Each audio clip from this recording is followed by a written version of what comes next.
Hey, I'm Christian Bucher, the Associate Pastor at LFC. I pray that this message encourages you, builds your faith, and gives you perspective to see that God is moving in your life. Enjoy the message.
Well, last week we started a brand new series called The Sound of Christmas. And how many were here last Sunday? We focused on that great Christmas carol, Grandma Got Ran Over by a Reindeer. And no, we didn't. You guys are so serious this morning, all right? We really focused in on Go Tell It on the Mountain. But today we are going to focus on O Come All Ye Faithful. Now, how many of you have ever been a part of a choir? Oh, that's like no one wanted to respond last service like, it was that bad. No way. All right, how many you've never been a part of a choir ever? Well, today is your lucky day because we are in choir class right now. So here's what we're going to do. We're going to sing this all over again, and I'm going to go into teacher mode. Don't make me put you in that corner over there. See, this is what I'm talking about. You guys are too serious. Relax. Look at your neighbor and say, relax. Take a deep breath. Relax. Man, take a chill pill, right? Relax. All right, so we're going to sing this song, Oh Come All Ye Faithful. I want you guys, where's my bass crew? All right, who's going to sing bass? Mama sings tenor. All right, where's the tenors? Where's my altos? Sopranos? Okay. For this reason only, we're just going to leave you sit where you're at instead of putting you in sections. So you're going to need to sing loud, because we all know that singing loud for all to hear is going to bring the spirit of Christmas. All right? So we're going to be singing in the key of G. Come on, help me out. Y'all, that's pretty bad. All right. Oh, okay, let's just go with that one right there. Oh, everyone get a note. Oh. Okay, if you don't sing, you're going straight to detention. I'm telling you that right now, right? Here we go. Watch me. Oh, come all ye faithful. Come on, sing.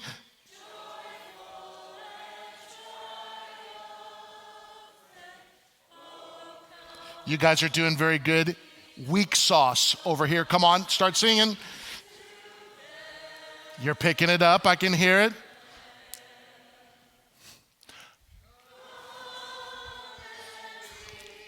Smile. Come on.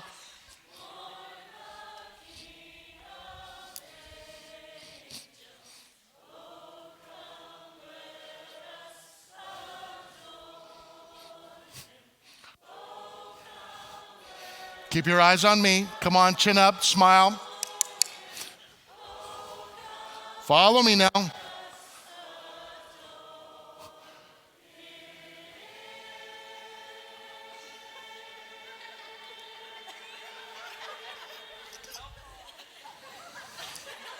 That was pretty good.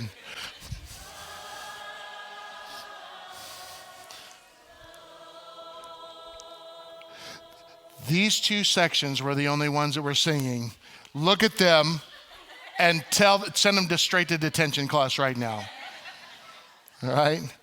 So you get a part of a choir or you're singing and you're having a good time. Some people are goofing off, but really today we're going to sing our way through this Christmas carol so we can have a better meaning and an idea of what Christmas carols, or this particular one, actually means, because there's some hidden truths right here that I think what happens is we sing right through it and we don't even recognize it. So the first thing we need to recognize, there's two things right off the top. The first two words right there, it tells us something interesting. And what are the first two words? Oh, come. What's interesting about this is that this is an invitation. Oh, come. Would you come? If you're throwing a Christmas party this season, you're going to send out invitations, right? You're going to send out invitations and you want people to respond because you're going to be serving some great food and there's going to be some good laughter. There's going to be some great games. It's going to be a great time. You want those whom you invite to respond. Come on, someone talk to me. You want someone to respond to you so you will know how many to prepare for, right? Isn't it logic? So here, right off the very top, the first two words of this song, we see that there's an invitation given. But this is not just an RSVP invitation that you got to sign your name and let them know that you're coming. This is actually a holy invitation given by the King of Kings and the Lord of Lords. Hey, listen, oh, come. I want you to come. I want you to come to me. This is not just an invitation. Show up if you like. It's not casual. This is a formal, holy invitation given by the Creator of man's very first breath. He's inviting. He's inviting. We see in Matthew chapter 11, we see an invitation given by Jesus himself. And he says this, "Come to me, all of you who are weary and heavy burdened." Some versions say weary and heavy laden. And it says this, "And if you do that, I'm going to give you rest. Take my yoke upon me, let me teach you, because I am humble and gentle at heart, and you will find rest for your souls. For my yoke is easy to bear, and the burden I give you is light." Do you understand? This is not an invitation you receive from just anybody. It's not even an invitation that you receive from someone you really don't like. This is not an invitation for just like a family event and you're kind of like, oh, right? This is an invitation to you, a personal invitation, a holy invitation. And God is saying, hey, listen, will you come? Will you come? I've prepared something for you. Will you come? But what else does it say in this? Oh, come what? All of you who are faithful. And that's what I want us to recognize here. This is a call to the faithful. This is a call to those who are dependable, right? This is a call to the faithful. We see here in 1 John chapter 2, verse 23, anyone who denies the Son doesn't have the Father either, but anyone who acknowledges the Son has the Father also. So you must remain faithful to what you have been taught from the beginning. And if you do, you remain in the fellowship of the Son and with the Father. Faithful. Think about this. And some people would be like, well, why in the world would God just call the faithful? Well, let me ask you this question. We had a lot of winds blow through here, right? Just yesterday, we had a lot of winds blow through. And if you had shingles that would blow off of your house and all of you need someone to come and repair that, right? Are you going to call someone you know who's not going to return your phone calls to come and fix that? You're going to call someone who has a reputation of being what? Faithful. Someone who has a reputation of being dependable. So what God is doing, God is putting out this invitation to those who are that are faithful. And can I just tell you, there are people out there who simply do not know Jesus right now. They're faithful, but yet they don't know it yet. Y'all here with me? There are people that have not come to Jesus that are going to be faithful, but yet they're not faithful yet, but they're going to be. So God has given this holy invitation in the very beginning, the very onset of this song, "O come all ye faithful." 2 Samuel talks a little bit more about being faithful. It says this, it says, "To the faithful you show yourself faithful." How many would say God has been faithful to you and your family all these years? Amen. Can I tell you, more than likely it's because you have been faithful to God too. And sometimes he's faithful to us even when we aren't faithful to him. That's called mercy. That's called grace. To the faithful, you show yourself faithful. To those with integrity, you show integrity. To the pure, you show yourself pure. And to the wicked, though, you show yourself hostile. So that's what we have to understand in entering into this song, this "O come all ye faithful." And I will tell you, how many would say that during the holidays, during the Christmas season, whether or not you get together with family on Christmas Eve or Christmas morning, you would say that you do some sort of singing? There's just a few. Okay. How many would say you read the Christmas story? That's a little bit more. Can I urge you, do a little bit of both? Do a little bit of both. Can I tell you, the later on I get in my life, which I'm catching up to Lori Kirkendall, but the older I get in my life, what I get a little bit more nostalgic. Right? And I had a fear of Christmas carols. You're like, what? You remember, Lori remembers this. I got up, the church was packed out, 1,200 people in the room. I got up to sing a Christmas carol, and as they were playing, I was singing the wrong words because the confidence monitor on the back screen, they put up the wrong song. So I sang the wrong Christmas carol. I was mortified. So I vowed, I'm not singing Christmas carols ever again. I don't care if I get coal in my stocking or not, I ain't singing it. I know, isn't that horrible? But I've been delivered. But here, could you just start something, maybe sing a Christmas carol? This one you can get into the presence of God really quick with this song. "Oh, come, let us adore him, for he alone is worthy." And so I suggest to you this Christmas season, whether you're just spending the holidays by yourself or whether you're with family, pull out some songs, we'll do the little bells that they did up here. It's fun, but it gets the spirit of the Holy Spirit moving, and we can be able to truly identify the true meaning of the season. Anybody with me? You say, get it, got it, good? All right?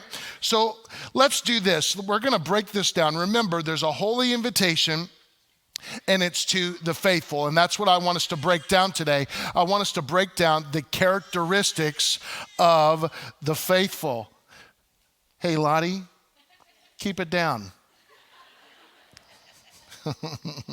The characteristics of the faithful. And we're going to do a little bit, we're going to go back into the band mode, and we're going to be singing through this a little bit, all right? So the first one is this: the faithful are filled with joy. The faithful are filled with joy. Okay, everybody sit up in your seats. Thank you, Mike First. You get 5 gold stars today. You with me? Jeff Freeman, sit up. Okay, all right. Okay, remember our note. Oh, everyone get it. Oh, all right. Are we with me? All right, here we go. You got to watch me. Oh. Stop, stop, stop. We will stay here all day. You guys are doing halfway decent. I'm telling you, y'all need to pick it up. All right, I'm going to go stand over here because they're doing such a good job and I'm keeping an eye. Yeah, I'm watching you right here. I'm watching. Okay, here we go. All right, here we go. Everyone get the note.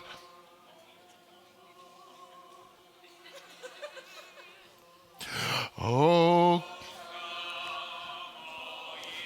faithful. Watch me now.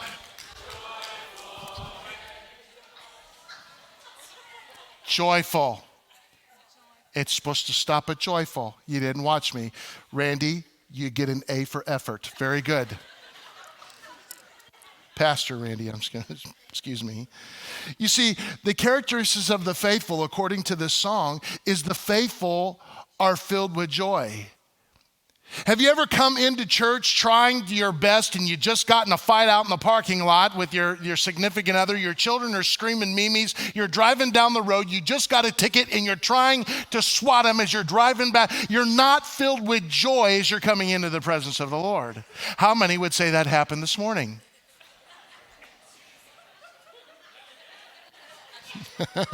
Yes, that happened this morning, right? You see, the faithful are supposed to be filled with joy. But I will tell you this, the joy that the world is professing that you should have is just simply like wax fruit. It leaves you nothing. It leaves you empty and a mouthful of paraffin, right? The joy that the world is talking about is something that will fade away. As a matter of fact, they're talking about being happy in the moment. If you're happy and you know it, right? There's a difference. See, now you're going to participate. Right?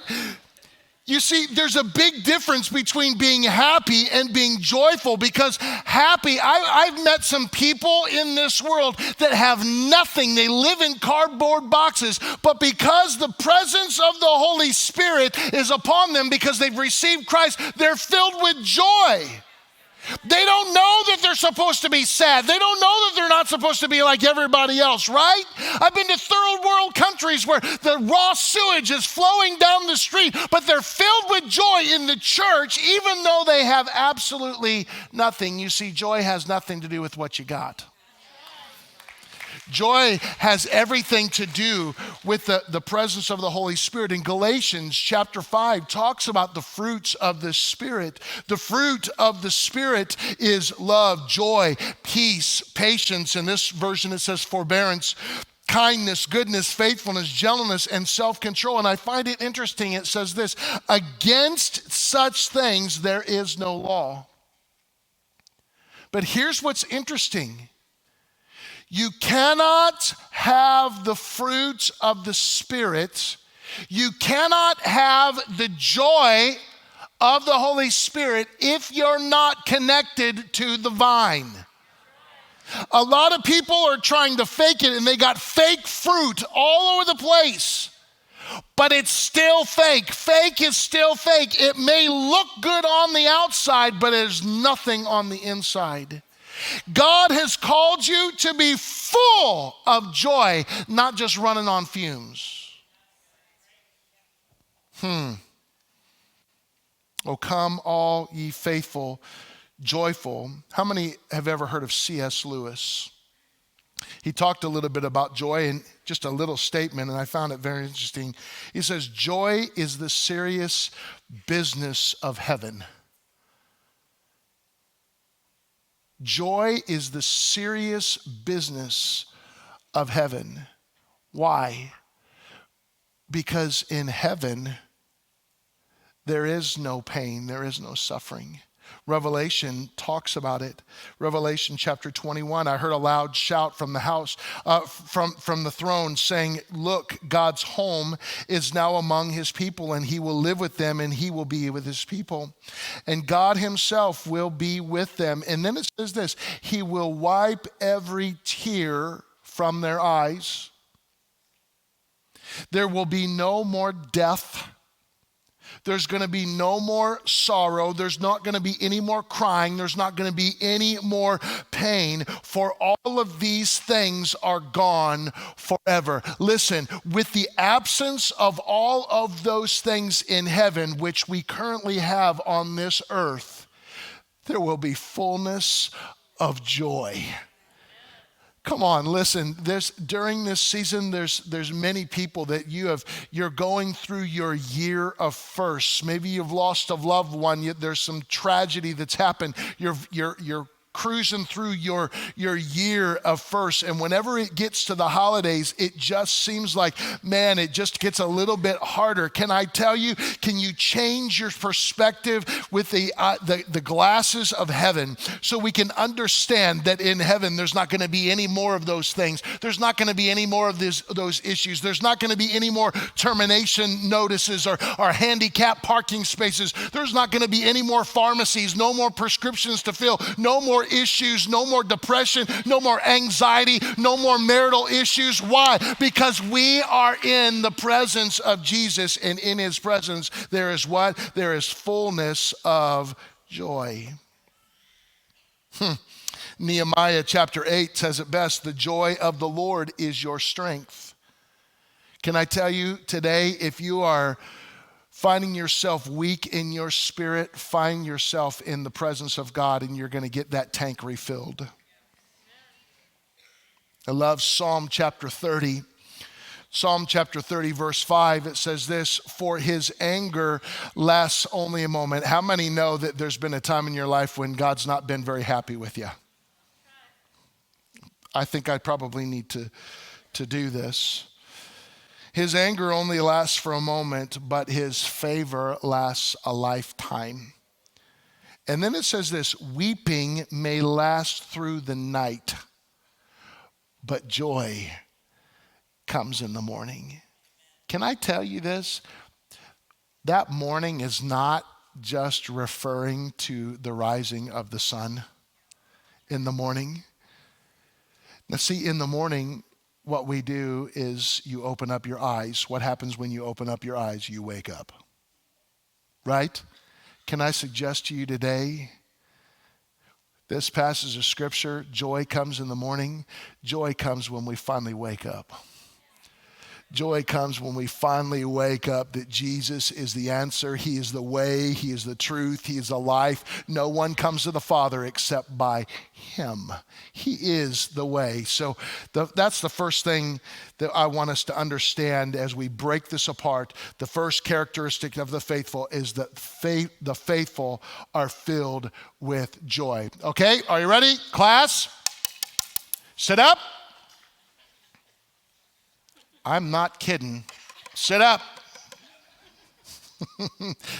Grace Nelson, sit up back there. I know you're running production, but come on, sit up. You're participating in this. All right? The second characteristic of the faithful are triumphant. Are you ready? What's our note? Oh, everybody with me? Here we go. Oh,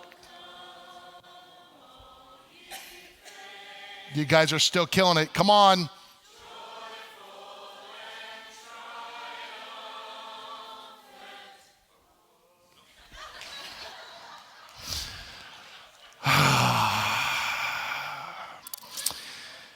It's hard to soar with the eagles when you got to work with a bunch of turkeys. I'm just saying. Being triumphant. Being triumphant. What does being triumphant mean? What does that mean? It means that you've won the battle. You're triumphant. It means that you are victorious. You're victorious. You're not only one that has joy, but you've won the battle. And you've not won just one battle, you've won many battles in your life. The devil just keeps coming at you, but for whatever reason, you keep winning those battles and you're progressing and you're getting stronger and the Lord is using you more and more. You see, the faithful are triumphant, but here's the deal. You gotta make sure you are aware of where that victory comes from. In Deuteronomy chapter 20, verse 4, it says this, "For the Lord your God is going with you." How many like it when God goes with you, wherever you go, right? "For the Lord your God is going with you." And then it says this, "He will fight for you." Yes. And what's he going to do? He's going to fight for you against your enemies. Double yes, right? Awesome. And then here it goes. And then what he's going to do, he's going to give you the victory. He's not only going to be with you, but he's going to fight against your enemies, and then he's going to hand you the trophy. Isn't that interesting? Many times we think that we did it. Look what I did. Look what I did. Look at my, do you want to come and see my trophy room? How many people have a trophy room? No one's going to answer that one because I would make fun of you. Okay, Psalm chapter 3, verse 8, it's talking a little bit more about victory. It says this, victory comes from you, O Lord. It comes from you. It doesn't come from your neighbor. Even though they may have hit the winning grand slam, right? Even though they may have scored the winning touchdown, they've scored the winning goal, they won the cheer competition. We're talking victory comes from you, oh Lord. We're talking about more than just an accomplishment. We're talking about more than just winning the prize when you're doing the barrels, right? We're talking about more than just that here. In Psalm 62, verse 1 and 2, it says this, "I wait quietly before God, for my victory comes from something that I have done." Is that what that says? No, I wait quietly before God, for my victory comes from him.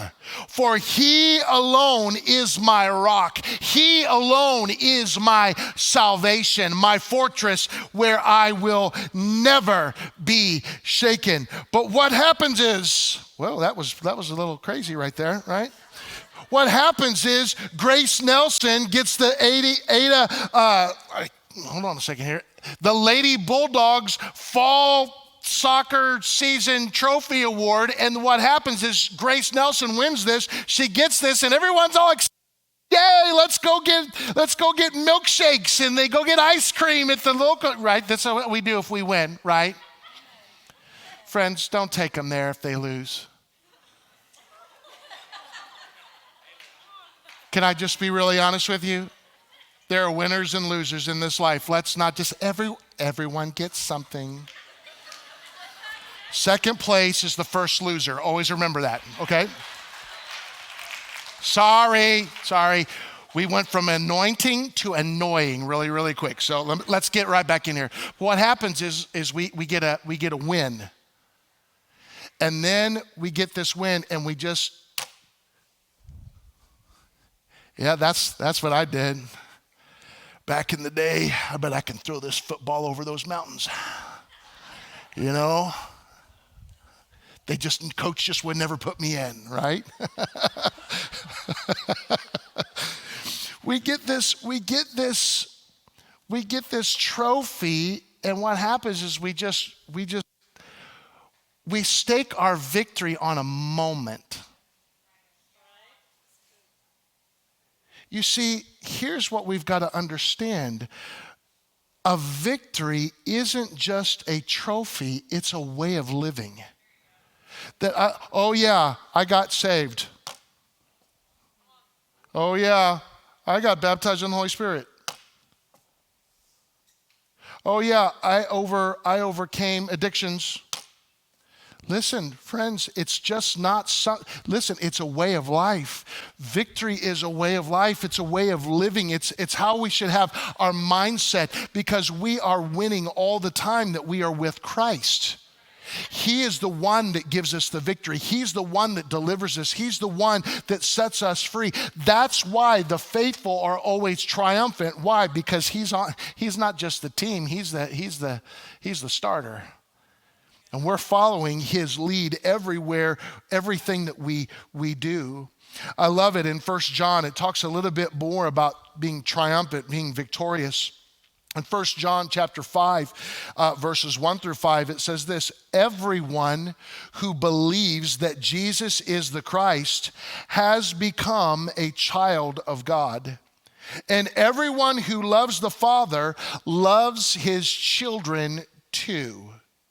We know we love God's children if we love God and if we obey his commands. Loving God, listen to this, loving God means keeping his commandments, and his commandments are not burdensome.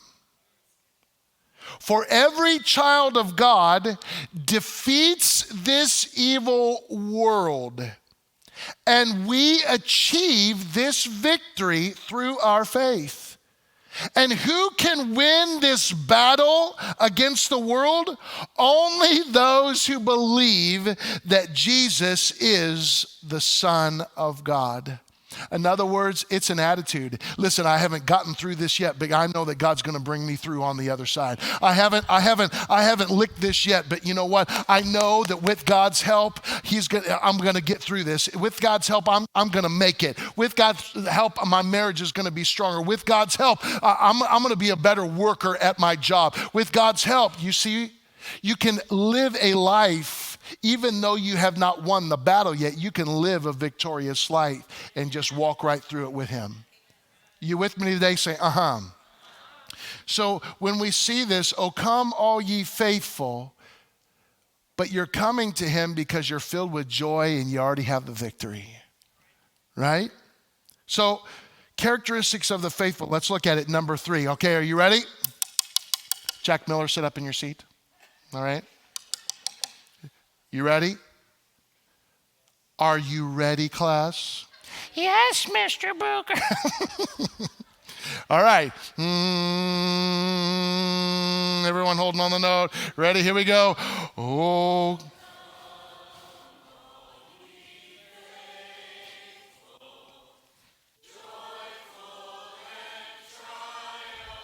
Good, Randy.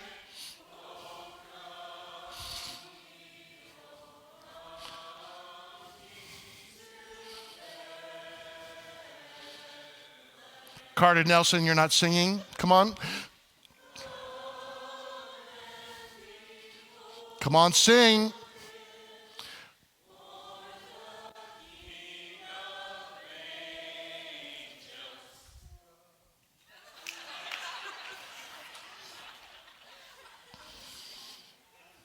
Demerits are coming. I can feel it.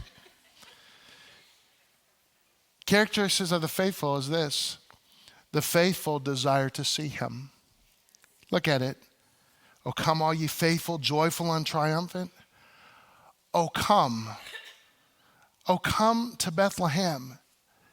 You see, if we're going to go to Bethlehem, that's going to take time. That's going to take some treasure. I really didn't have the money for that. I really didn't know. But you desire. You have that desire to see him. You see, he's calling people that want to be with him. He's calling people it's not pulling teeth to try to get them to come into the church. He's trying to call people who want to serve him and serve him faithfully, not drag them along kicking and screaming.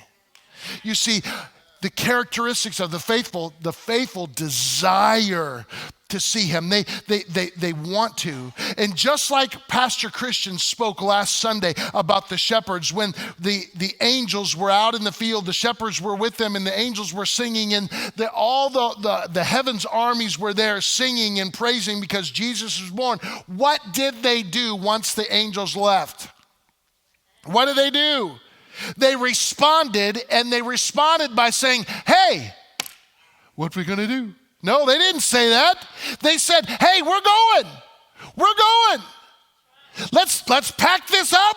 Let's leave the sheep in the field. And they talked to the sheep and they're like, bah, bah, bah. Okay, stay here. Don't go anywhere. And then they went. They went. Why? Because they had a desire to see what all of heaven was worshiping about.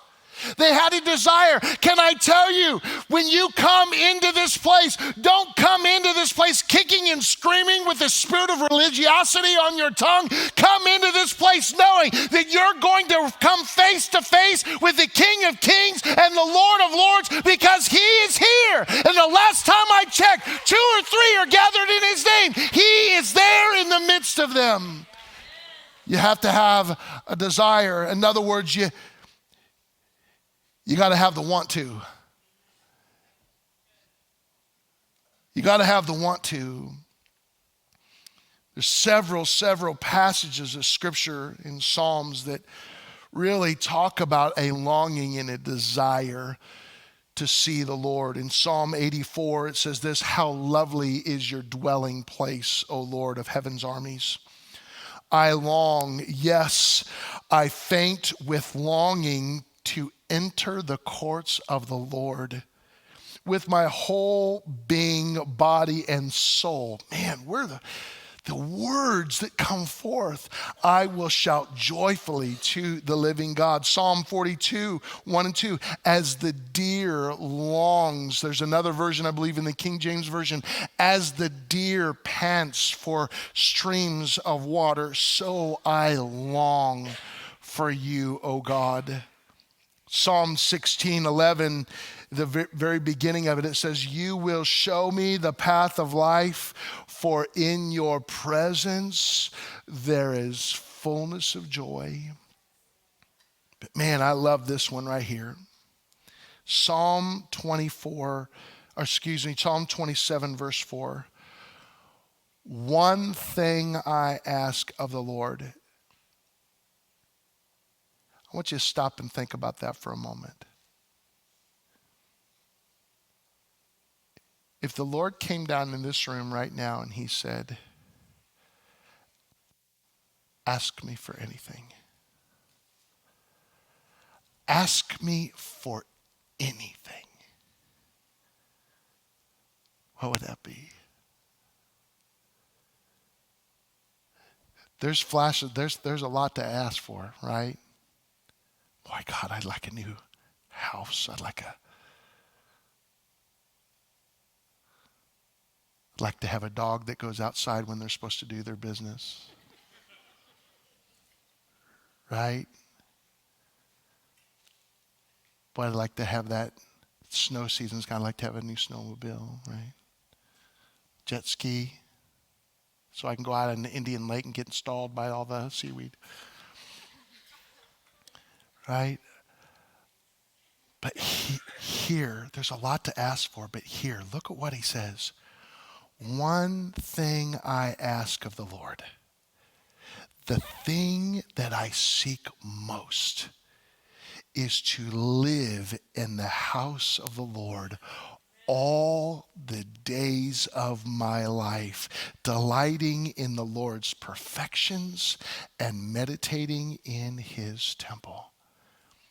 Oh, guys, to have that want to have that desire that simply says, God, you're the only thing that matters. You are the only thing that matters, because everything else is going to rust. There was tragedy that has blown through several states. Can you even fathom the tragedy that happened just the past couple days? There's a longing to see him. Guys, we've got to be ready. I guarantee you, the people that were affected by these many tornadoes, no one in their right mind would have thought about a tornado in December. but yet they weren't promised tomorrow. So that's why you've got to get ready today. You just don't. You just don't know. And I will tell you this, if you don't have that desire like that, that is just over the top right there. But if you don't have that, can I tell you, God will help give you that. Longing to be with him. All right? That got serious really quick. All right? Let's get back to it. All right? Are you ready? He's like, okay, we're going to go through this whole thing, and I need for you guys to pay attention. We've practiced all day, right? We practiced, so sit up in your seat. Come on, sit up. Eyes up here. Randy, don't overdo it this time. Okay, here we go. Here we go. Oh. Pick it up. Come on. 4 ladies in the row. Come on, pick it up.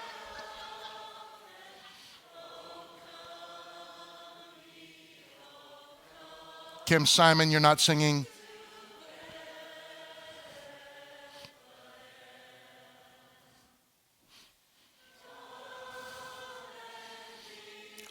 Sounds very good. Levi Hoy, you're just mouthing the words.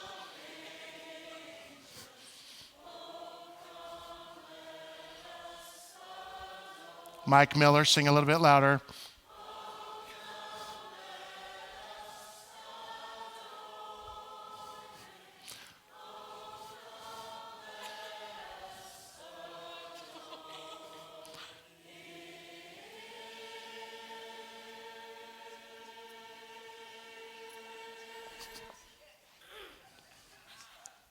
That was pretty good.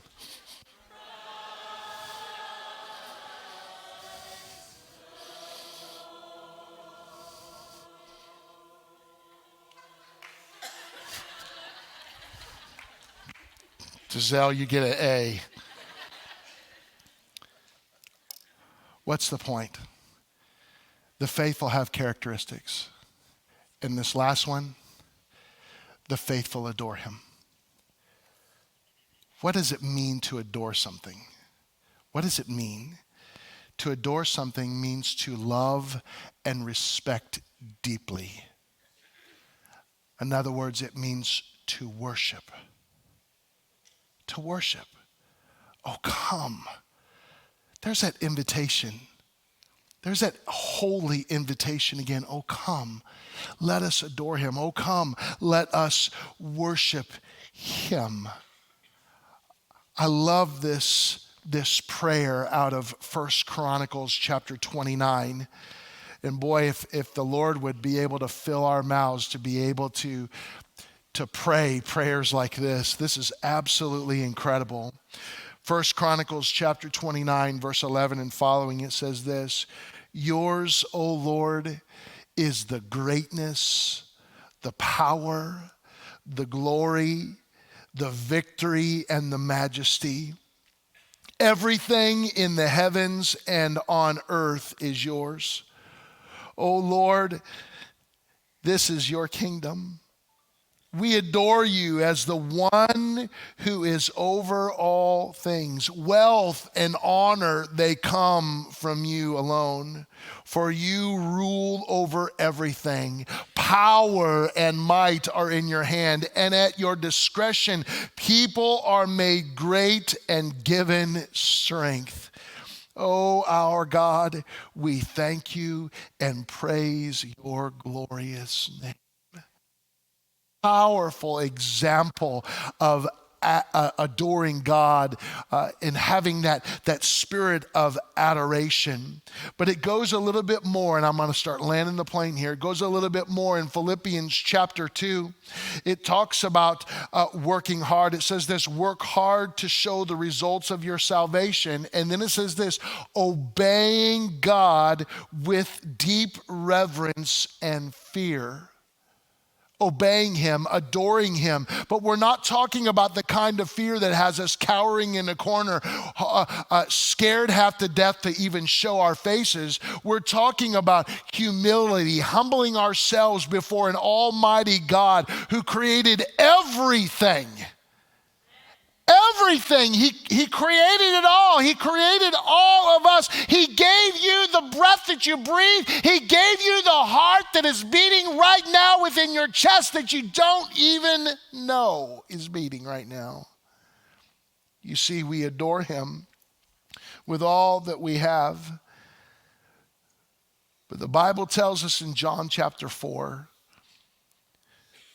that the time is coming, indeed it is here now, when true worshipers will worship the Father in spirit and in truth.